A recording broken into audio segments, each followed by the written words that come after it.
May I ask one more question? Yeah, of course. If I hear well, you say that there was no tripod in many of the scenes that you shoot inside, or no? No. Okay. Because you say there was only the camera and no lighting. Yeah, the camera includes the tripod. That's a mistake. And the other. I don't believe in handheld as replacement for freedom. Yeah, so you said no tripod for the lights because they were outside. This is what you meant. Yeah. The kids are not disturbed by tripod or so. It's no problem. They are disturbed if you are permanent, repeat something or mount here, no, I correct there, no, let's forget it, go there. This is disturbing. Simply their concentration and their workflow, if I can say so. Not the machine itself or the item. It's more the acting around, and you lose time, and they are loaded with the scene they want to play. That's what I meant. Is that the answer? Yes, and the second question, Yeah. Did you use the same system with lighting also at the smaller house in the farm? Yeah, I will show you then. Okay. And the third question is that if you don't have this kind of expensive lights that I guess that someone should have in order to achieve that, is there any... Sorry, you could repeat, I didn't understand. Yeah, sorry. If you don't have these expensive lights, these special lights, how can you achieve in a low budget equipment this kind of result? Why you know that it's an expensive light? I don't know. I mean, compare the trucks you find usually. No, I think we will discuss that then later on, because it's an important argument. But I work since 12 years now only with that light system, of course at the beginning with prototypes and much more complication. But if you replace the conventional lighting by that,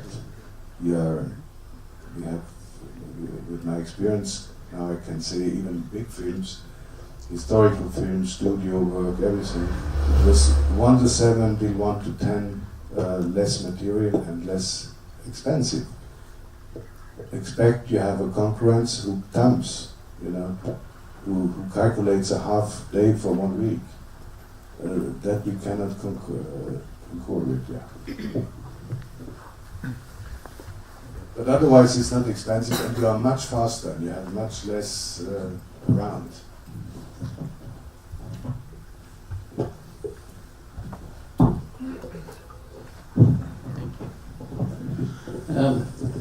Christian, this could well be Harris may like to comment on this question as well. I mentioned to you yesterday about the operating on the film was, I thought, just impeccable.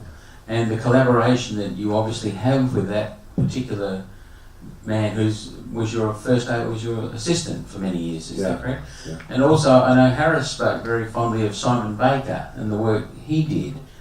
Would you care to share your thoughts on that collaboration with us, please? Yeah. Thank you. Go for it. Don't hold back. Yeah, simply. It was too the first time so we were both scared. I was scared to lose my viewfinder, and he was scared to be not good enough that become nasty. But it was not like that. It was minor things, You have to let a little freedom. You cannot expect exactly the same. But if it's mainly the same basic, it was very content. Or in case of, we just repeat one shot, it's really not tragic. Or I did sometimes for myself.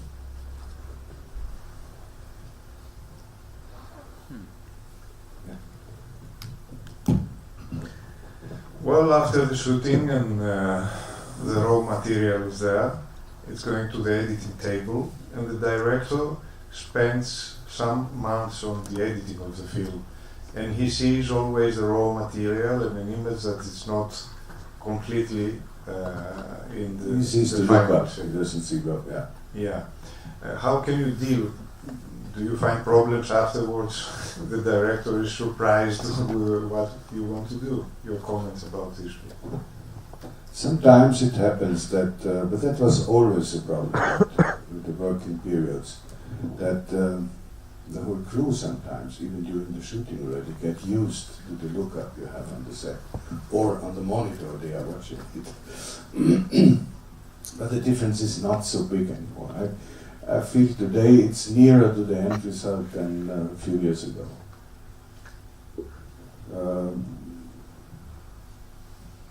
Sometimes, for example, in the notebook we had, I don't know if you remember, it was a tree with fresh leaves, and it has. We were looking for a sign to change the season, and it was really bad grey day, no contrast, milky. What to do? So I tried different things with wrong exposure, overexposing, then a little bit with the. But it was not much needed then at the grading. It was the correct direction already. So there he suddenly felt, he thought it was a fault, that overexposure. And then he said, why, it's still overexposed. Yeah, but that's the image. If I use it normally, it's just a flushy green bush on a dark day. And then he understood it was no problem, and I accepted it. But more important, maybe because we just speak about trees, it's not. I think it's not anymore in the film, because in the film, in the story, they are more often writing their notebook. You see them writing, and now it's not enough for my taste.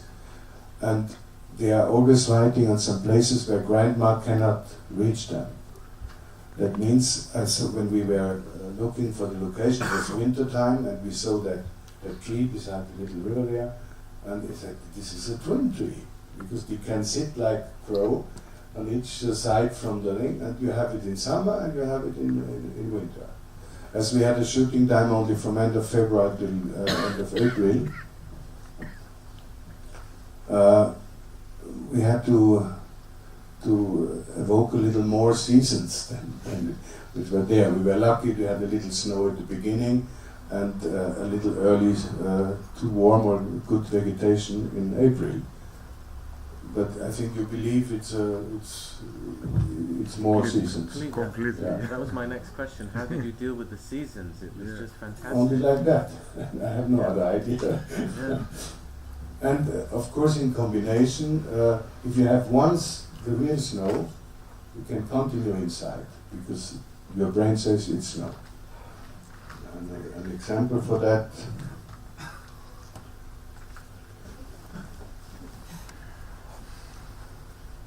Yeah, here you see the two trees. Huh? It was the winter tree, and that was the summer tree.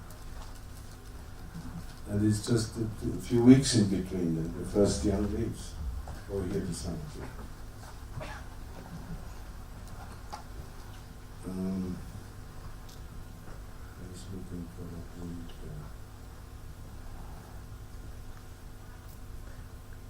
Christian, do you have photos of when you did your location scouts and then your actual shoot? Yeah, but not very interesting. I mean, because it stays the same. In that case, it's not ever. But you did have to imagine what it would be like in spring, even in the winter. Yeah, sure. Yeah. That's what I always say. If you have experience with documentaries, it helps a lot even for future films.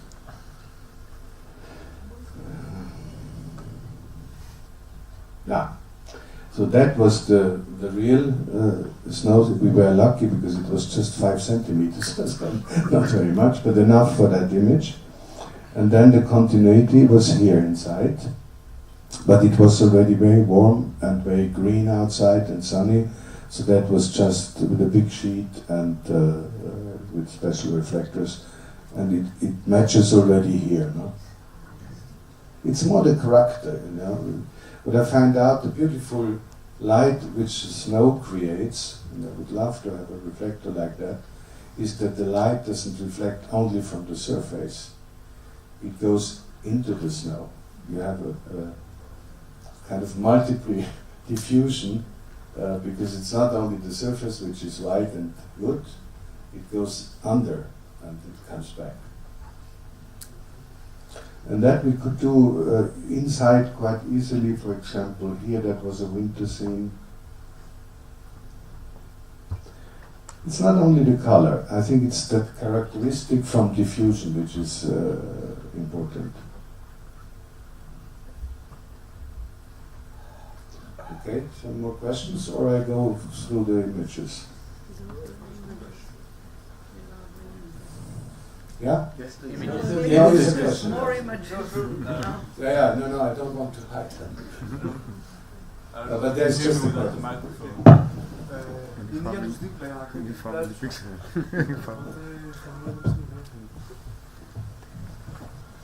If you have a natural light situation where you maybe need to shoot the same scene in another day, and it often happens is you don't have the same light, how do you compensate for that? Or is it just that you go and say, okay, we'll just deal with it as in a consecutive way, that we say this happens now and this will happen later, so we just say, so even if the light passes on, we will still have the story. Yeah, it has its limitation to make a repetition that matches really. But very often it's only your own expectation which is wrong or too high.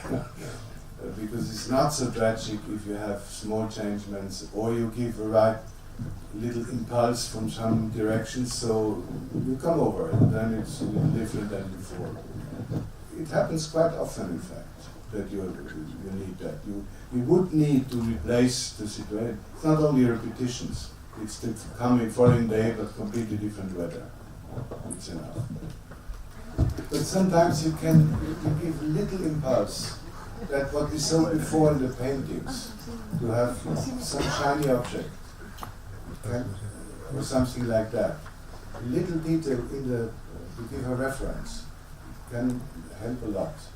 And you don't see, it's like magicians who makes a trick which is completely simple, because he leads your eye to another place, so you don't see what he makes. That's all. And we have to handle the same thing. And it's too very important, you cannot show a dark scene without having a white somewhere. And the opposite is the same. You cannot show a dark scene, a light scene if you have not a dark somewhere. You need the eye needs the reference. That it's the definition from the range, subconsciously. I'm on it very loaded now for a book, because I feel that it's not at all discussed in our profession enough, what our senses, how they react. For example, in the White Ribbon, I had the scene, I just spoke with some of you before in front of the door. It started with 2.8, and it had to end up with nearly 16. And I'm very proud of it, because you cannot prove it. I mean, if you know it, and then you see, and you concentrate on the background, of course the dark goes down. But if you study, and I went to an eye doctor again, I was restudying light technique about adaptation from the eye, then you know the timeline, how you adapt from dark to light or the opposite. And if you have a contrast coming new in the frame, I can make a half step and never stop the iris skewing, never stop and go, hold it in movement and faster. And if you do that correct, you don't need a light meter. You have just to know the end and beginning. Then you can follow completely fluently. I don't know, I have not the scene there. Christian, do you do the iris shifts in Yeah. a scene always? Yeah. In that cases, yeah. No, even during the shooting, I have always the iris with me. Sometimes I react, and afterwards it's like car driving. I don't know when I change the gear, but I hope I did it in the right moment. I'm sorry, only a remote control, or you are better? Yeah, it's a remote control. No, it was on Steadicam, you could not touch the camera. So. But this is today, it's luxury, it's no problem all that things. You can have it, it's a cozy tool. I have my good HD monitor, I see light as never before. And I can handle the lens, the iris is great.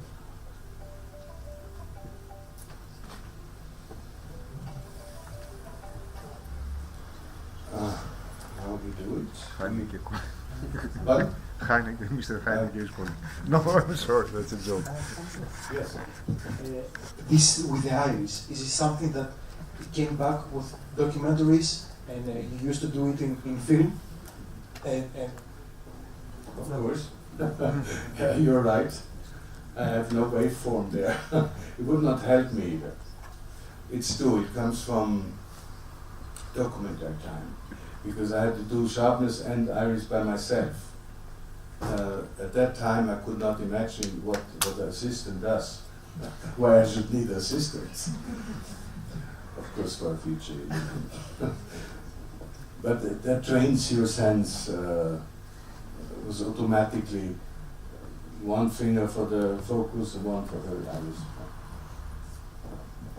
You are poor with your camera, it's more difficult now.